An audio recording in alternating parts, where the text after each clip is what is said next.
My name is Camille Bennett. I'm an anesthesiologist, a profession that demands precision, calm under pressure, and a deep understanding of the delicate balance between awareness and oblivion. I own a small, sun-drenched condominium overlooking Lake Michigan, a place of quiet refuge. For years, I was the designated emergency contact, the reliable port in every familial storm, for people who rarely, if ever, answered my own calls for connection or understanding. Last year, I quietly finished paying the mortgage on a rambling colonial in a leafy suburb, a house I hadn't lived in for over a decade, a house filled more with ghosts of unspoken expectations than with cherished memories. Last month, I transferred a significant sum to cover a fabricated family crisis, an emergency that, like so many before it, dissolved upon closer inspection, leaving behind only the bitter residue of manipulation. And last week, after years of silent endurance, I initiated legal proceedings against my own family. They say betrayal cuts deepest when it comes from those who share your blood. What they don't often articulate is the profound, almost sacred relief that comes when the silence you've cultivated in self-preservation finally finds its own quiet, irrefutable voice. Moments of profound realization often arrive unannounced, not as sudden epiphanies, but as quiet accumulations, like dust settling on a forgotten photograph. In our home, silence wasn't merely the absence of sound.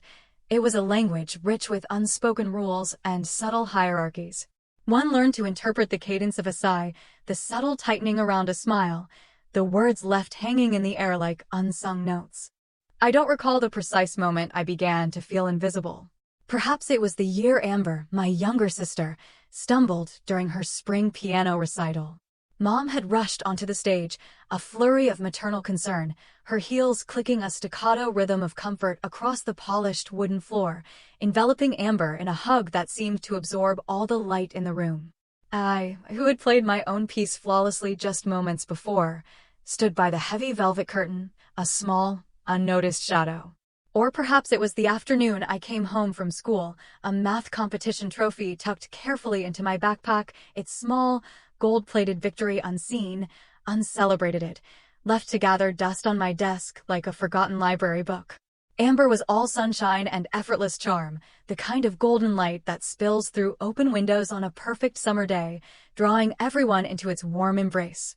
She felt things deeply, her laughter infectious, her tears readily summoned, her presence a natural focal point. I was functional, the quiet observer, the one who found solace in the ordered world of books and equations. I won the regional spelling bee in 5th grade, could recite the periodic table by heart before I was 10, and found a strange comfort in memorizing the constellations. At the dinner table, the conversation naturally gravitated towards Amber's day, her friends, her budding artistic talents, her social triumphs. To me, the questions were usually more perfunctory. Camille, more potatoes?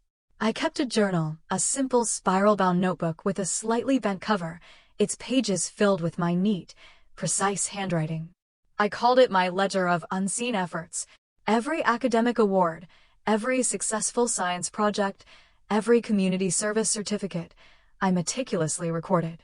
Beside each entry, I would draw a tiny, stylized bird in flight, a silent acknowledgement of something that had taken wing, but had perhaps gone unnoticed by those whose notice I most craved. When I was 8, for a school science fair, I planted a small sapling, a delicate silver birch, in a neglected corner of our backyard. I watered it faithfully every morning that summer, charting its slow, tenacious growth. Dad, on one of his rare weekend afternoons at home, paused by the porch railing, gestured vaguely towards it with his newspaper and remarked, "That's a determined little tree you've got there, Camille." It was the most direct acknowledgement it, or perhaps I, ever received from him regarding that small endeavor. Amber, with her aversion to anything remotely resembling an insect, gave it a wide berth. By the time I was 14, the subtle imbalance in familial attention had become a more discernible pattern. For Amber's 14th birthday, she received a charming, gently used convertible, cherry red and gleaming. For mine, a few months later, I unwrapped a sleek, minimalist digital weather station, its display blinking with precise, impersonal data. I didn't weep. Tears were Amber's currency, effortlessly spent, and always yielding a return of comfort and concern. Our house in the manicured suburb of Willow Creek always smelled faintly of lemon polish and my mother's unwavering ambition. Appearances were paramount. A meticulously kept home, voices always modulated, emotions neatly tucked away like out-of-season clothes. The refrigerator door, usually a canvas for childish artwork and proud school achievements in other homes, was instead adorned with my mother's calligraphy practice sheets and Amber's dance rehearsal schedules. My report cards, a consistent constellation of A's and glowing commendations, were filed away in a drawer in Dad's study, rarely mentioned. A watercolor painting Amber had done in a summer art class, a charmingly inexpert depiction of a sunset, was framed and hung in the brightly lit sunroom. The year I was accepted into a prestigious summer science institute for gifted students, Dad, upon seeing the acceptance letter, merely nodded. "That sounds rather demanding, Camille. Do ensure it doesn't interfere with your responsibilities at home." That evening, the house was filled with the sounds of Amber's quiet sobs. She had been passed over for the lead role in the school play, a part she had desperately wanted. Mom held her close on the plush living room sofa, stroking her hair, her voice a low murmur of solace and reassurance. Dad put on one of Amber's favorite classic films, its familiar, comforting melodies drifting through the house. I watched from the shadows of the hallway, a silent observer of this familiar tableau of familial empathy. Later, in the quiet solitude of the kitchen, I heated a bowl of leftover vegetable soup. The spoon clinked softly against the ceramic as I ate alone, the distant sounds of laughter and dialogue from the upstairs living room a faint, melancholic soundtrack. I didn't join them. I hadn't been invited, and years of experience had taught me that inclusion in our family was not something earned through quiet merit, but rather an unspoken privilege bestowed upon those who seemed to naturally command it. Halfway through my solitary meal, the soup grown cold, a quiet understanding settled within me. When you are perceived as the strong one, the self-sufficient one, you inadvertently become the easy one to overlook. You can't truly erase the past, but sometimes the universe offers you an unexpected opportunity to re-examine its foundations. It began, as many significant shifts do, quietly, almost accidentally. A restless night, a glass of chamomile tea, and an idle scroll through online property listings, a habit I developed, a form of digital window shopping for lives I might have lived. And then, there it was, 17 Elmwood Lane, Willow Creek. The familiar pale gray clapboard, the slightly crooked porch swing, the sprawling oak tree in the front yard, whose branches had held my childhood tire swing. My childhood home. For sale. I sat up, my heart giving a strange, unexpected lurch. I clicked on the listing, the photographs loading with a ghostly familiarity. The kitchen had been renovated. Sleek quartz countertops and stainless steel appliances gleamed where worn formica and avocado green fixtures had once reigned, but the bones of the room, the familiar layout, were undeniable. I had contributed significantly to that renovation. I was 22, immersed in the relentless demands of my first year of medical residency, when Mom had called, her voice tight with distress, describing a litany of household disasters, burst pipes, a failing furnace, a dishwasher that had breathed its last. I had, without hesitation, emptied my modest savings account, the accumulation of years of careful scrimping and scholarships, and transferred the funds. "We'll add your name to the deed, darling," Dad had said, his voice imbued with a rare warmth. "Consider it an investment in your family legacy." He often spoke of legacy, of what one leaves behind. I simply hadn't understood then that what I was leaving behind was, perhaps, my own claim to being seen. I scrolled through the images, each one a poignant blend of the familiar and the foreign.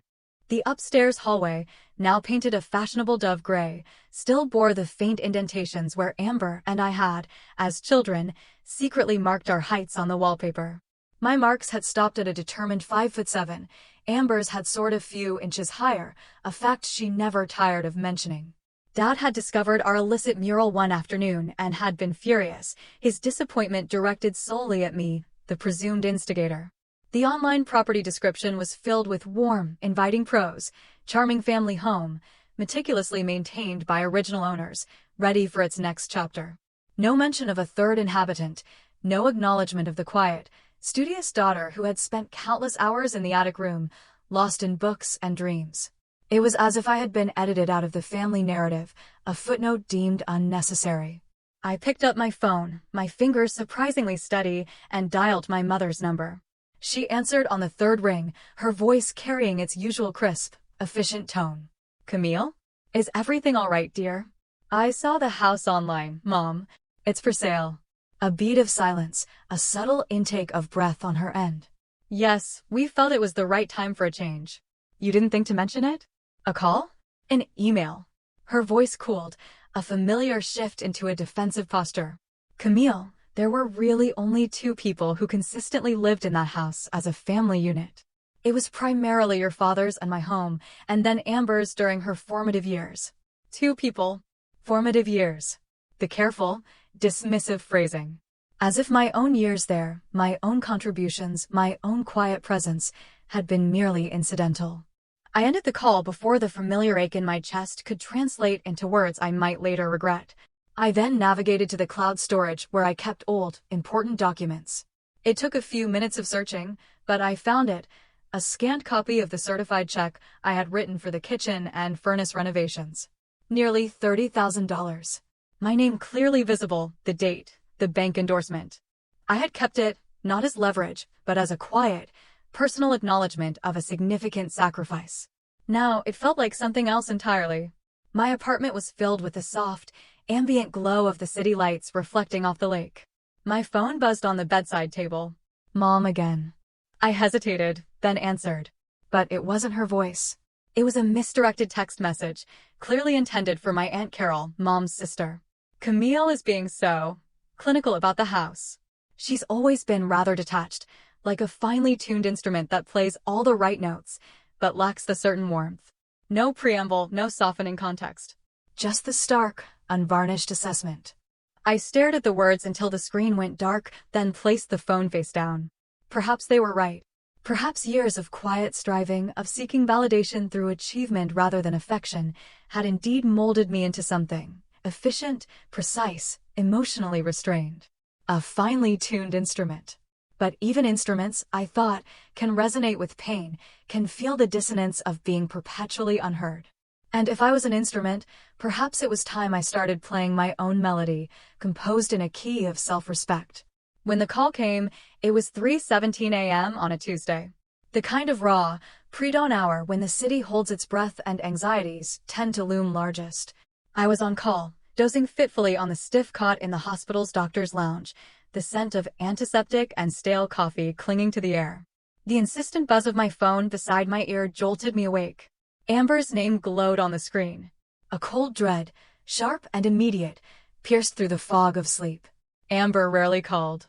Not for birthdays, not for holidays, not even when Dad had undergone a minor heart procedure the previous spring. I answered before the second ring, my voice already laced with a professional calm I didn't entirely feel. "Camille." "Oh, thank God. It's Dad. He had some sort of episode. He collapsed at home. Mom is hysterical. The paramedics are here, they're saying it's serious. They need to rush him to Mercy General, but they won't transport him. They said something about insurance verification, about needing an upfront payment for the specialized cardiac unit.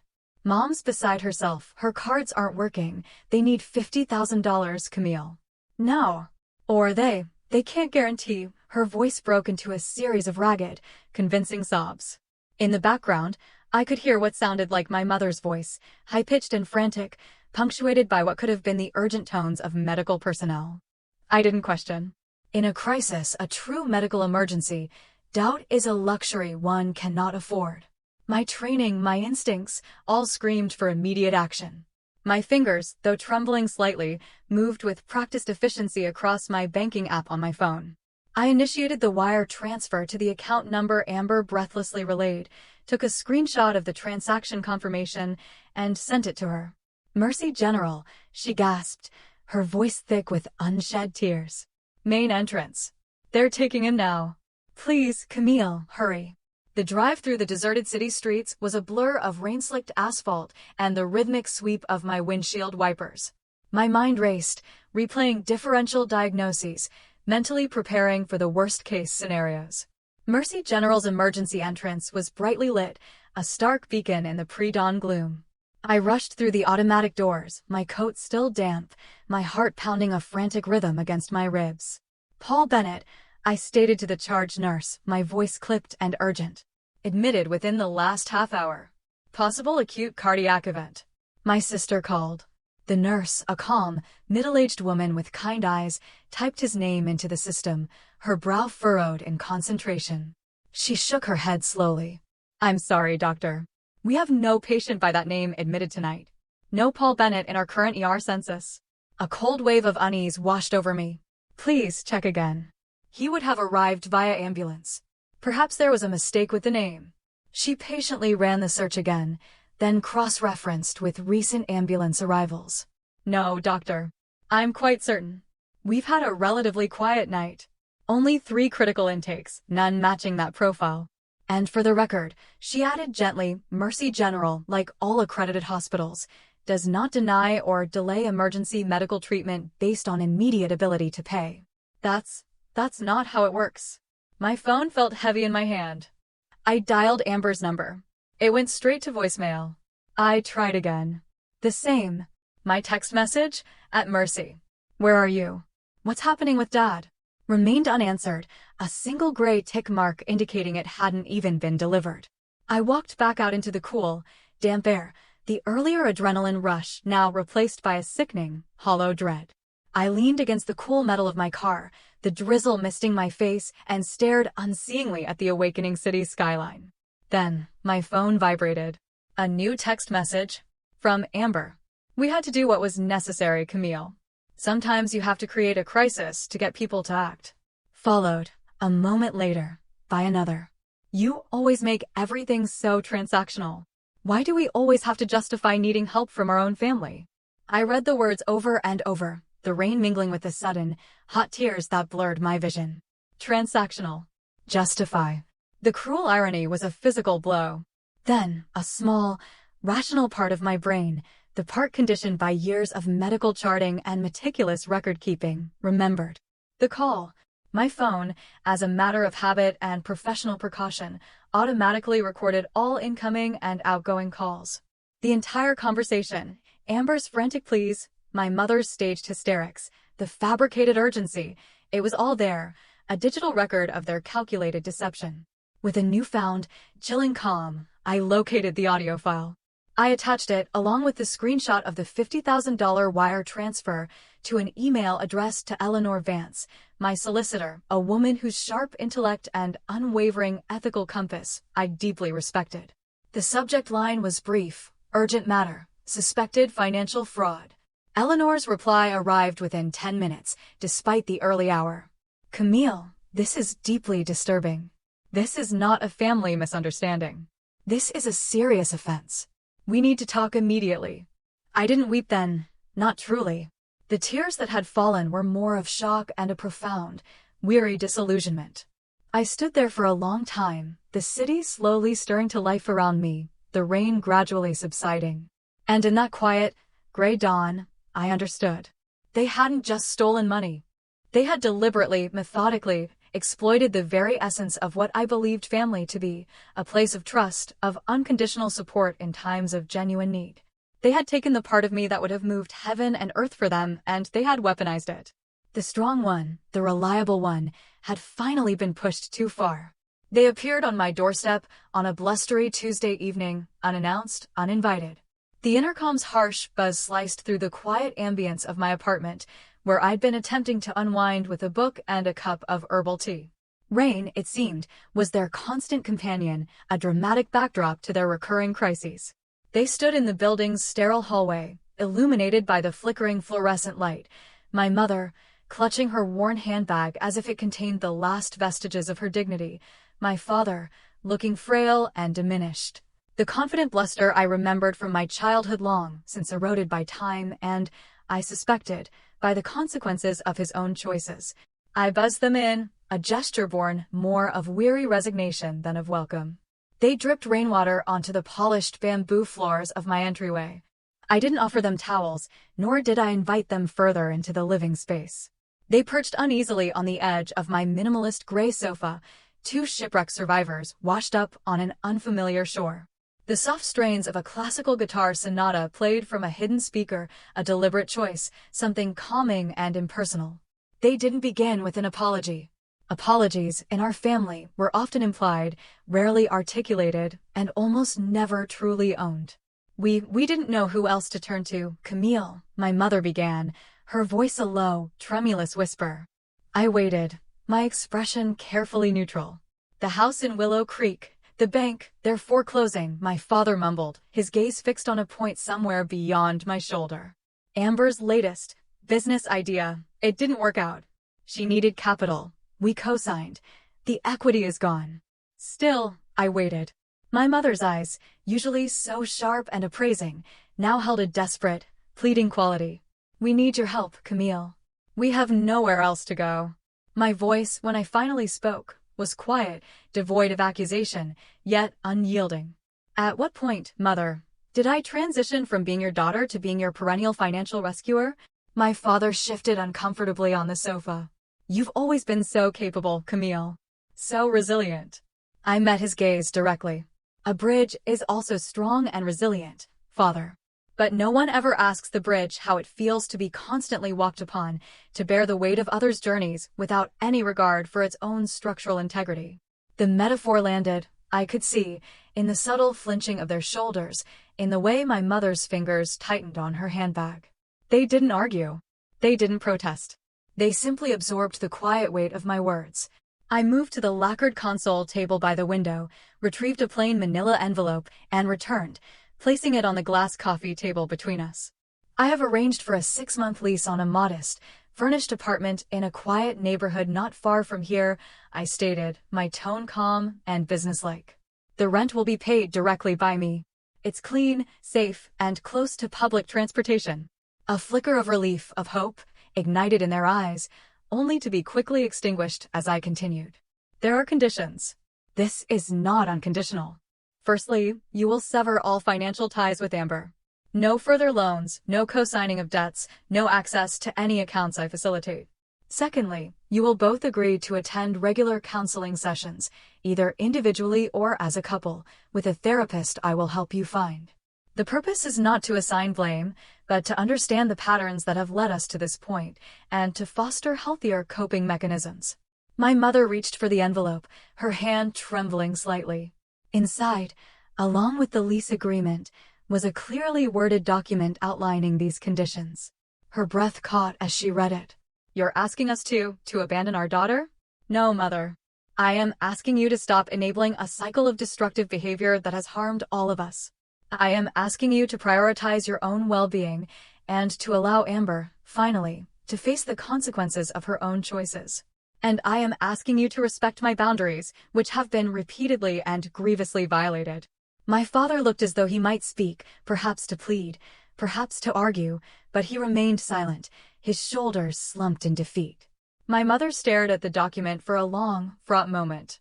Then, with a sudden, sharp movement, she tore it in half, then in quarters, the sound of ripping paper unnaturally loud in the quiet room.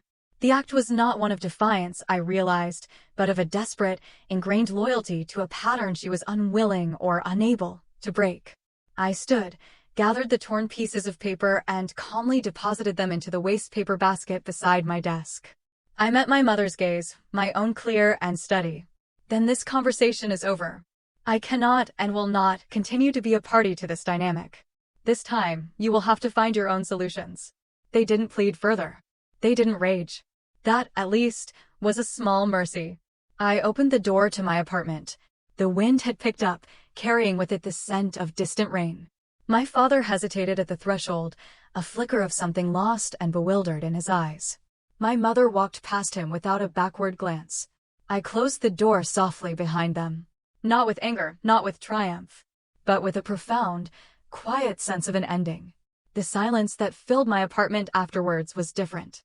It was no longer the silence of exclusion or of stoic endurance. It was the silence of reclaimed space, of a boundary finally, irrevocably, drawn. The courtroom was an exercise in muted tones and hushed formalities. No dramatic outbursts, no impassioned speeches, just the methodical presentation of evidence in a room that smelled faintly of floor polish and old legal statutes. Eleanor Vance, my solicitor, was a reassuring presence beside me, her composure absolute, her files organized with a precision that mirrored my own. Across the aisle, Amber sat beside her court-appointed lawyer, her usual vibrant confidence visibly diminished, her eyes darting nervously around the room. My mother was seated directly behind her, a stoic, unreadable expression on her face, her hands clasped tightly in her lap. When our case was called, Eleanor rose and addressed the judge, her voice clear and devoid of theatricality. Your Honor, we are here today to present a clear case of financial deception.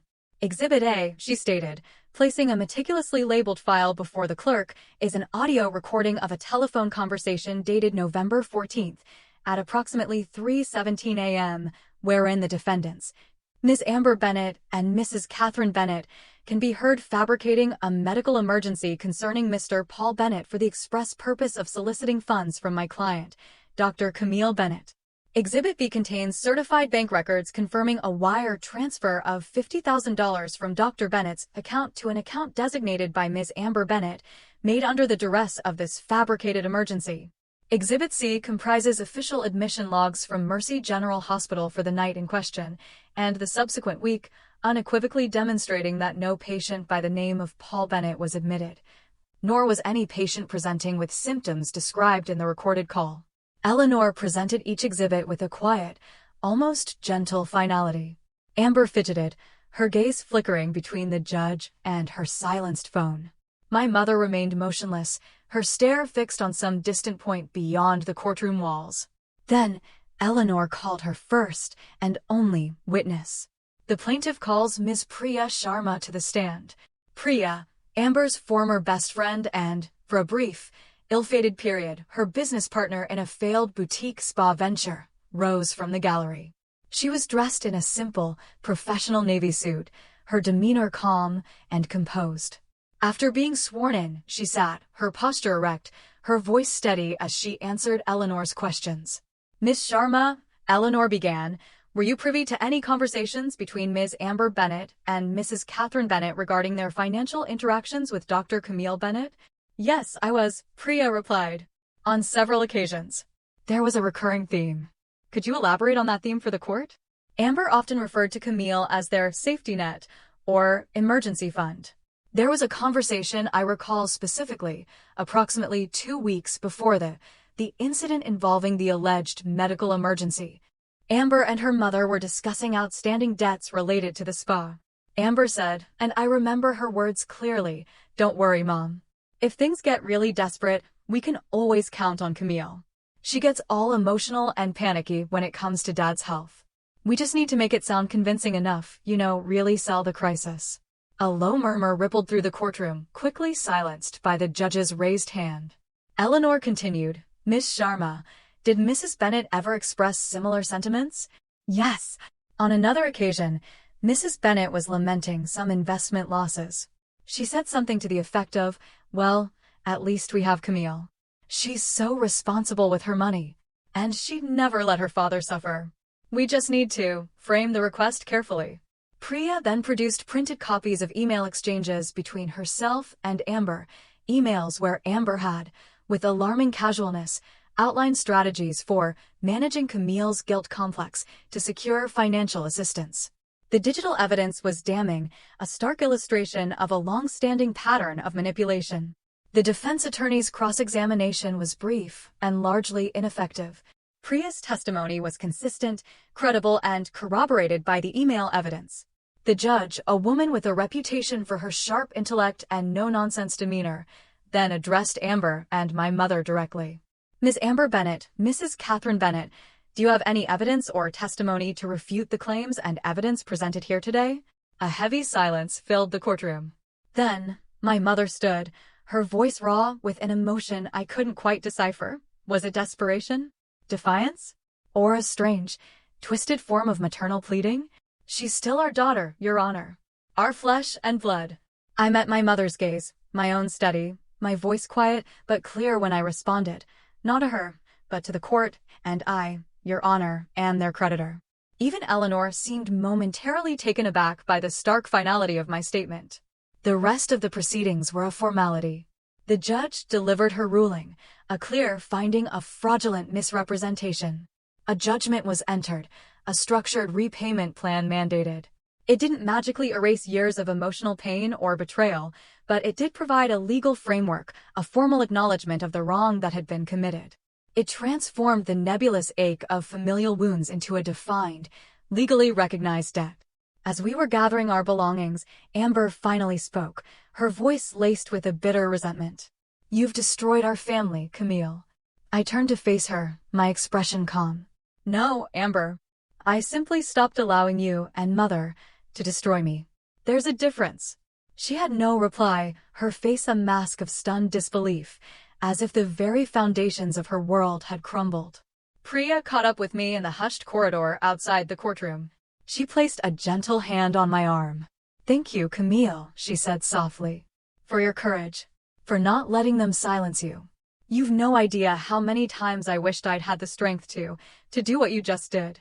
We walked out of the courthouse and into the bright, indifferent sunlight of the city, two women who had, in different ways, navigated the treacherous waters of misplaced loyalty and manipulative relationships. For the first time in a very long time, I didn't feel the need to look back.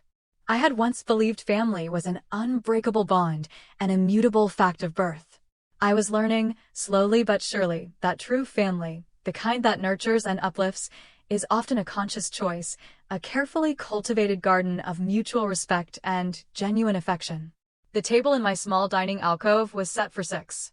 Not with fine china or heirloom silver, I owned neither, but with simple, cream-colored ceramic plates, linen napkins in a soft sage green, and small, handwritten place cards. The lighting was soft, intimate, the scent of rosemary and thyme from the roasting chicken perfuming the air. This apartment, once merely a place of quiet solitude, was, for this evening, beginning to feel like a nascent home. The first to arrive, at precisely 6 o'clock, was Dr. Ben Carter, a kind-hearted colleague from the hospital, his gentle humor a frequent balm during stressful shifts. He brought a bottle of surprisingly good Cabernet and a small, fragrant bouquet of wildflowers. At 6:15, Maya, my bright, energetic goddaughter, bounced in, her arms laden with a still-warm apple crumble and a container of artisanal vanilla ice cream. "And Camille," she declared, "tonight we feast." Priya arrived shortly after, a vibrant quinoa salad in a large glass bowl, her smile genuine and relaxed. She was followed by Mrs. Henderson, my elderly, fiercely independent neighbor from downstairs, who brought a plate of her famous lemon shortbread cookies and a wealth of fascinating stories from her adventurous youth. The final guest was David Chin, a talented musician I'd met at a local jazz club, whose soulful saxophone melodies had often provided a quiet soundtrack to my solitary evenings.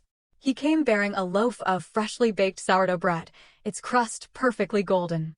At each place setting, beside the napkin, I had placed a small, folded card. Inside, a single, handwritten sentence, "Your presence is a gift."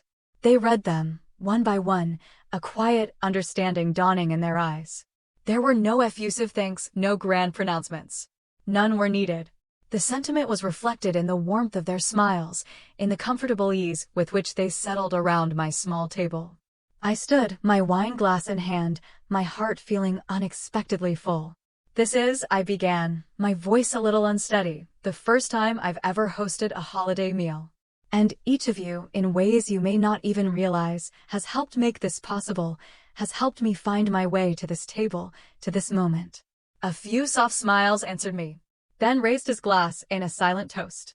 Priya's hand reached out to briefly squeeze mine.